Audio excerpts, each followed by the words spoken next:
So we've done a few things since the last video. We put on the trims, we removed the trims. It looks cleaner this way, so we have the mantle on top but no trims on the side. We also installed the countertops and start working on the tile that goes in the backsplash. And we had a few shelves that were added later, so now we're preparing to paint that. We have some electrical fixtures installed, switches. We're gonna have now the plumbing fixtures ready, hopefully next week.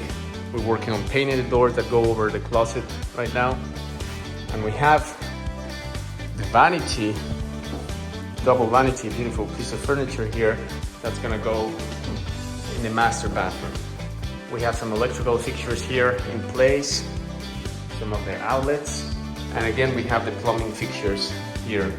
Next week we're gonna come back and drill the air switch hole for the garbage disposal, do the backsplash, bring those panels down to the window trim, that one there, to cover that shiplap. Once the backsplash is done, we're gonna continue working on all the outlets and the electrical parts that are missing.